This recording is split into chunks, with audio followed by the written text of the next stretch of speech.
It's midnight and you're watching Nightline with me, Adrian Seet. The headlines. Health white paper passed by voice vote. And online gambling activities get protection from politicians.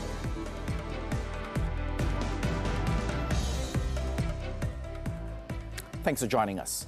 The Dewan Rakyat has passed the health white paper by a voice vote following a lengthy debate involving 30 members of parliament from the government and opposition blocs. The 57-page document tabled by Health Minister Dr. Zaliha Mustafa on Thursday outlined 4 pillars and 15 strategies to reform the country's healthcare system systematically and in phases within the next 15 years. In her winding-up speech, Dr. Zaliha also addressed concerns raised by MPs earlier during the debate, including plans to address the long-standing contract doctor dispute, as well as suggestions to raise fees for public healthcare services. Ianya akan diteliti secara rapi dan telus dengan analisa wajar dan libat urus semua pihak berkepentingan seperti mana yang YB Bangi sebut tadi.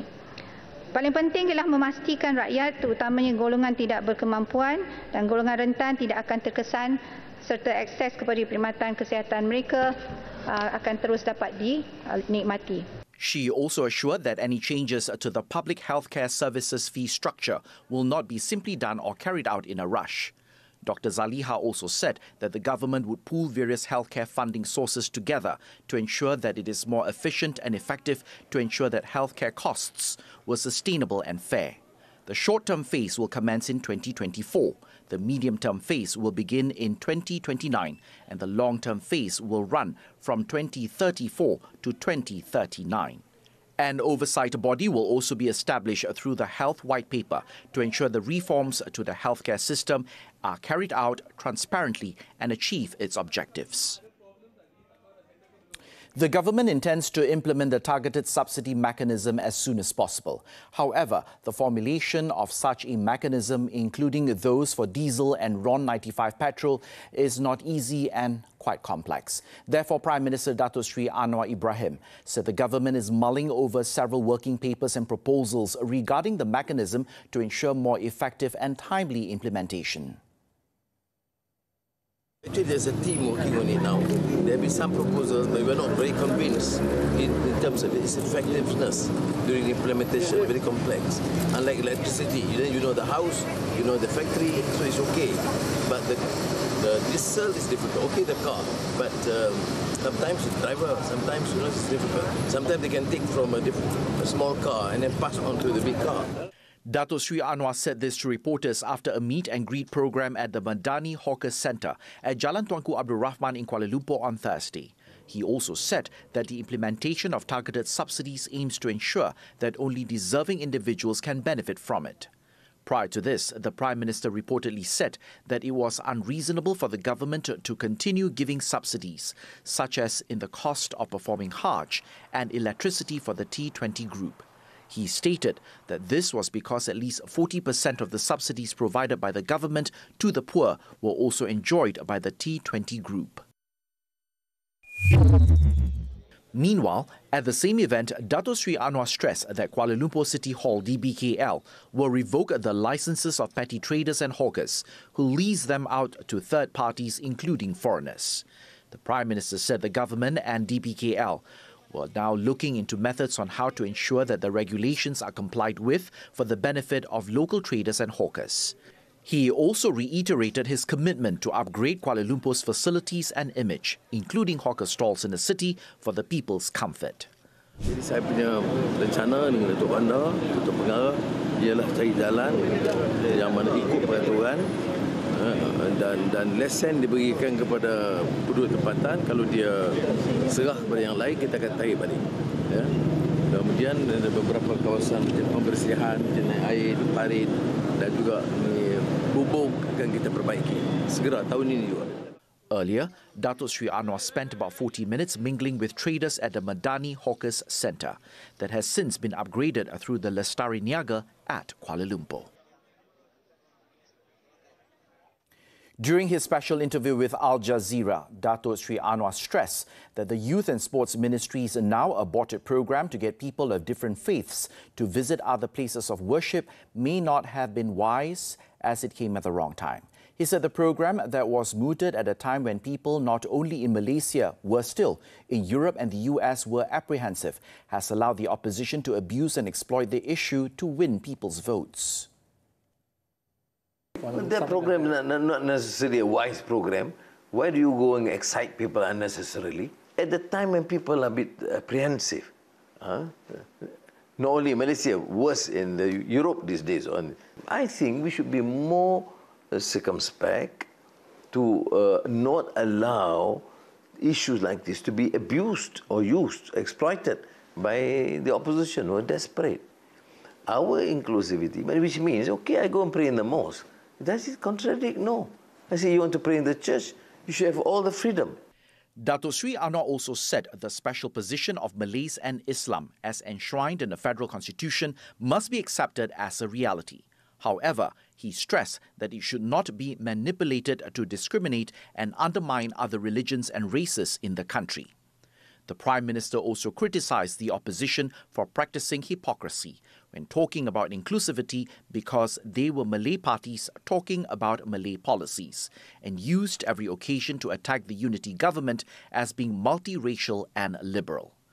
On former Prime Minister Dato Sri Najib Tun Razak's request for a royal pardon, Dato Sri Anwar reiterated his stand that it can be applied for by anyone. We have to look at it professionally and with the element of compassion and justice. I mean, these are the principles laid down. It's not even a controversy. Of course, some intellectuals, some political analysts may question, Anwar has been compromised, has compromised. What have I done? I'm just saying that respect the process. During the 20-minute interview, the Prime Minister also said that he was not bothered about constant rumours of elected representatives switching sides to destabilise his government. Dato Sri Saifuddin Nasution Ismail on Thursday revealed that there is an element of political patronage in the online gambling activities in the country. The Home Minister told the Dewan Rakyat that it was the biggest obstacle for the ministry, police as well as the government as a whole in their efforts to address the issue. Ya, memang wujud elemen naungan politik ke atas players ini. Ada. Affirmatively ada. Datuk Yang di-Pertua. Dari situlah datang influence dan protection. Dari situlah datang corruption and bribery. Dari situlah wujudnya tipis political will untuk mengadakan dan membaharui tekad untuk memerangi perkara ini habis-habisan. Dato Sri Saifuddin said this in his response to a supplementary question from Sungai Buloh MP Dato Ramanan Ramakrishnan on whether such patronage exists in the illegal industry. The minister also explained the cycle of political patronage, where the political masters would protect syndicates from legal action and they would then reciprocate. He also called for the outdated legislation such as the Betting Act and the Common Gaming Houses Act to be amended to effectively tackle the problem. 2022 Sijil Pelajaran Malaysia SPM candidates who were not eligible to receive a certificate have been advised to resit the subjects they failed to improve their results. Education Minister Fadlina Siddiq said those who have not qualified can resit for the examination at any time. Kita memang akan kenal pasti dulu sebab dan kenapa mereka tidak layak, sebab jangan bimbang kalau mereka tak layak, mereka boleh ambil SPM ulangan at any time ya. Jadi jangan kita noktahkan kegagalan itu di situ dan tidak layak saja itu dibesar-besarkan, sebab SPM ni ada ulangan, jadi mereka boleh ambil subjek itu saja untuk memperbaiki sijil mereka. Fadlina said this to the media after launching the Pulau Beleru Comprehensive School in Tumpat, Kelantan on Thursday. She also said there was an overall improvement in the 2022 SPM results as the number of those eligible to get a certificate increased to 91.6%, while only 8.4% are not qualified. On another note, she pointed out that poverty has been identified as one of the causes of students dropping out of school. She said the Education Ministry MOE was working with non-governmental organizations to collect data and address the issue, adding that the issue was not only the responsibility of the ministry, schools and teachers, but it needed support from all parties, including parents and the community. Meanwhile, the MOE confirmed that nearly 30,000 registered candidates did not sit for the 2022 SPM examination, including private candidates, who were registered to take only 1 or 2 subjects. Its Deputy Minister Lim Hui Ying told the Dewan Rakyat on Thursday that the number according to the ministry's record is actually 29,663 out of a total of 407,637 registered candidates. Okey, betul yang 14,800 yang itu adalah calon baharu yang mengambil yang mendaftarkan diri untuk mengambil 6 sekurang-kurangnya 6 mata pelajaran di SPM, yang itu adalah jumlah yang telah diumumkan oleh Kementerian Pendidikan baru-baru ini. Lim said this when answering a supplementary question from Kulim Bandar Baru MP Roslan Hashim regarding the discrepancy between the dropout figures for the 2022 SPM mentioned by the Prime Minister and data from the ministry. Last Tuesday, Dato Sri Anwar Ibrahim had said that 30,000 candidates were recorded as not sitting for the SPM examination last year. However, Putrajaya MP Dato Radzi Jidin on Wednesday claimed that the Prime Minister had distorted the number. The Public Accounts Committee, PAC, will call up representatives of the Defence Ministry over the Littoral Combat Ship LCS project this September.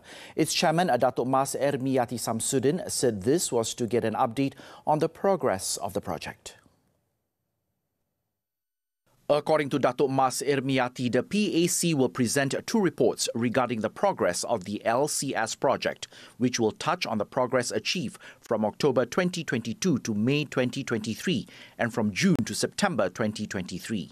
The report will be brought to the 3rd meeting of the 2nd session of the 15th Parliament, which will be held from October the 9th to November 30th for debate. Meanwhile, regarding the PAC proceedings on the Auditor General's Report 2021 Series 2, she said, as informed on June the 8th, the PAC had called up several ministries to seek clarification.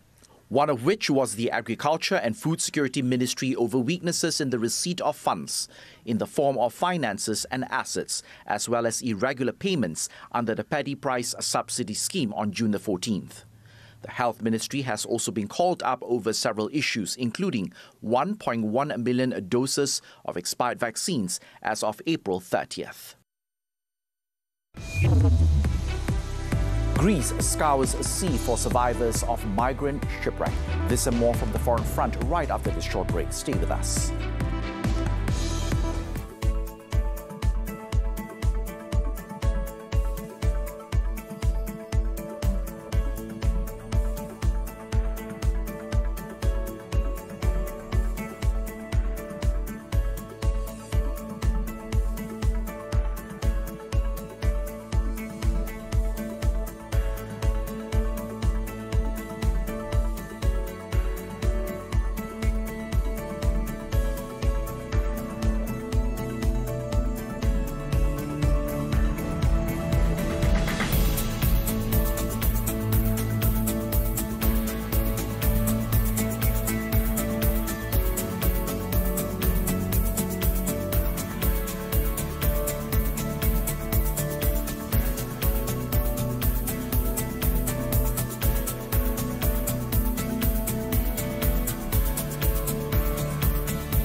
Nightline continues. Rescuers scoured the seas off Greece on Thursday following a shipwreck that killed at least 79 migrants as hopes of survivors dwindled and fears grew that hundreds more, including children, may have drowned while trapped inside the crowded vessel's hull. Authorities said 104 survivors had been brought ashore so far, where majority of them were men. However, they said people on the vessel's crowded outer deck repeatedly turned down attempted assistance from a Greek Coast Guard boat that was shadowing it, saying they wanted to reach Italy.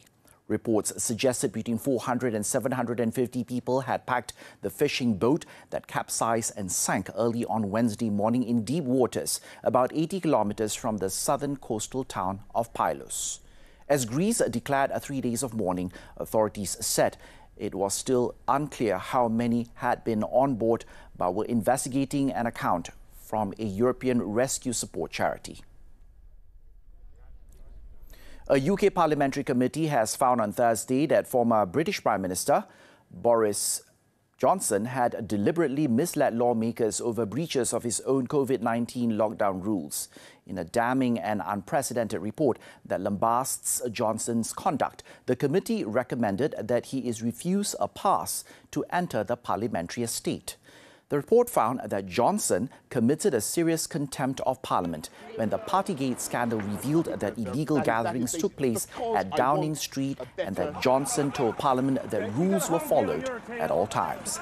The committee would have recommended a 90-day suspension from the Commons, a ban 9 times the threshold that would force a sitting member of Parliament to hold a by-election to reclaim their seat. Johnson, however, avoided that fight by resigning before the committee had published its report.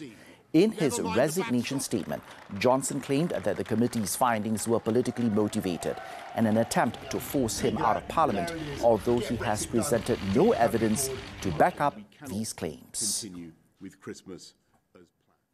Seoul's spy agency on Thursday revealed that North Korean hackers have set up a fake website that looks almost identical to the popular South Korean web portal Never, marking a more sophisticated attempt to target users in the South.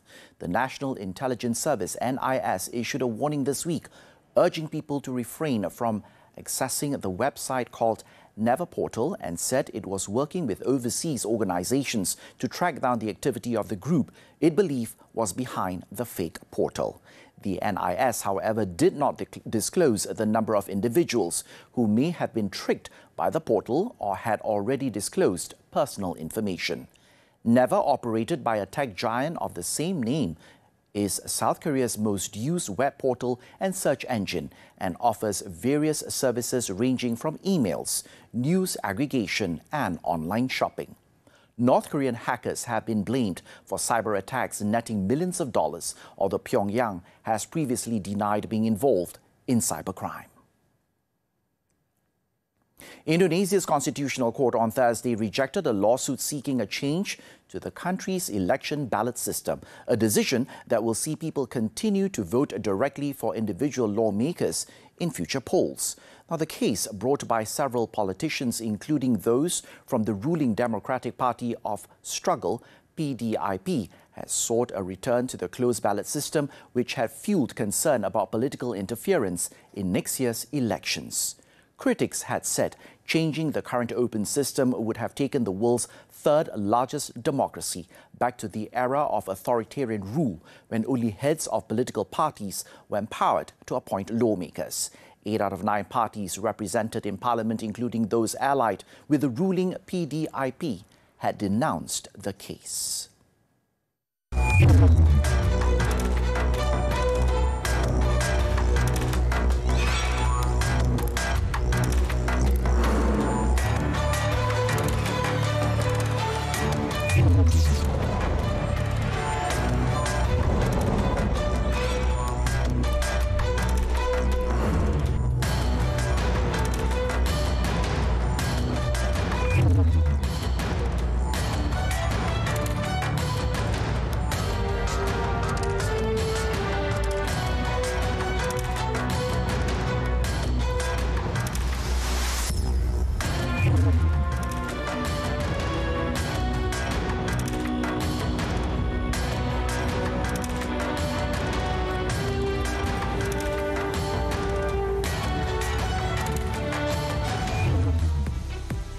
Tiafoe joins Turkas in Stuttgart quarters. Sports when we come back.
On to sports. Tennis. Third-seeded Frances Tiafoe overcame stubborn resistance from Gisela Hakska to beat the Czech player in his first appearance at the Stuttgart Open. The 25-year-old booked his place in quarterfinals with a 7-6, 6-4 win over Czech's Lehecka. The American player saved a break point at 4-all in the first set, won the tiebreaker and saved 2 more in the second set before wrapping up the win. He will take on 6th seed Lorenzo Musetti in a blockbuster last A-class in the next match. Meanwhile, the 6th-seeded Musetti delivered a classy display at the grass court to see off Grégoire Barré 6-3, 6-3. The Italian saved all 7 break points he faced in the 96-minute encounter. In another match, 4th seed Hubert Turkas recovered from a shaky start to beat Yosuke Watanuki 4-6, 7-6, 7-6, advancing to the next round despite being 2 points from defeat during the second set tiebreak. The battle between Turkas and Watanuki lasted 2 hours and 23 minutes. The world number 14 will play Australia's Christopher O'Connell next. Still on tennis, the 2023 Liberma Open. American Mackenzie McDonald caused an upset by ousting third seed and last year's semi-finalist Borna Coric to reach the quarterfinals. McDonald was at his best as he claimed a straight set, 6-4, 6-4 win over Coric. Ranked 68 in the world, McDonald now has a 2-0 record against the Croatian, having previously beaten him in the second round of the Australian Open in 2021. An intriguing matchup awaits in the last 8, where McDonald will meet the unheralded 22-year-old qualifier Rinki Hijikata of Australia. Earlier, Yannick Sinner passed his first test of the 2023 grass season with flying colours. The second seed breezed past Alexander Bublik 6-4, 6-2 to reach the quarterfinals. A 2022 Wimbledon quarterfinalist, Sinner will next face Finland's Emil Ruusuvuori in the last 8. The pair also met in the quarterfinals of the Miami Open in March, when the Italian prevailed 6-2, 6-4. Still to come, drugs worth 3.7 million ringgit seized. Stay with us. Dia yakin ke dengan itu?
Police have crippled a drug trafficking syndicate and seized about 143 kilograms of shabu and ganja worth over 3.7 million ringgit in Kuala Lumpur on Tuesday.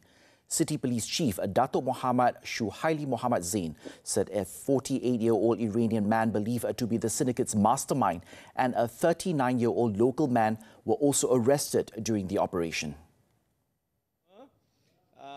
Datuk Muhammad Shuhaili said the first raid was conducted at a parking lot at a condominium in Taman Segambut Aman at about 6 p.m, which led police to the Iranian suspect at a condominium unit along Jalan Ampang. Kita menahan seorang lelaki warga Iran dan di dalam serbuan ini kita telah berjaya menemui shabu dan ganja. Shabu anggaran berat sebanyak 103.3 kilogram bersamaan dengan nilai sebanyak 3.4 juta, manakala ganja anggaran berat sebanyak 34.7 kilogram nilai sebanyak 107,000. He added police also seized 2 cars, a Toyota Estima and Perodua Alza, as well as 30,500 ringgit in cash during the operation. The syndicate was believed to have been active since May last year, smuggling in drugs from a neighbouring country and distributing them in the Klang Valley market. The Iranian suspect, who has a history of drug trafficking in Iran, was using Malaysia as a base and had entered the country multiple times while posing as an engineer. Both suspects have no past criminal records in Malaysia, but the local man was tested positive for methamphetamine. They have been remanded for a week until June 20th to assist investigations under the Dangerous Drugs Act. Police are currently tracking down 3 masked men involved in a fatal shooting incident that occurred in Bandar Sunway, Subang Jaya on Wednesday. Selangor Police Chief Dato' Hussein Omar Khan said investigators are reviewing 3 CCTV recordings obtained near the crime scene to identify the suspects. Dato' Hussein said the statements have been taken from 4 individuals, including employees, present at the mobile phone accessories shop. He added that investigations is still ongoing, with efforts focused on gathering information from eyewitnesses to obtain new leads in the case. Several video clips have been circulating online, which showed 3 armed assailants entering the premises and shooting the victim in the head at close range. The viral video clips also showed the suspects making their escape in a Nissan Almira and a Perodua Myvi. It was reported on Wednesday that a 32-year-old man who had a past criminal record for robbery and theft was fatally shot multiple times in the shop at around 1:35 p.m. The case is being investigated under the Penal Code for murder.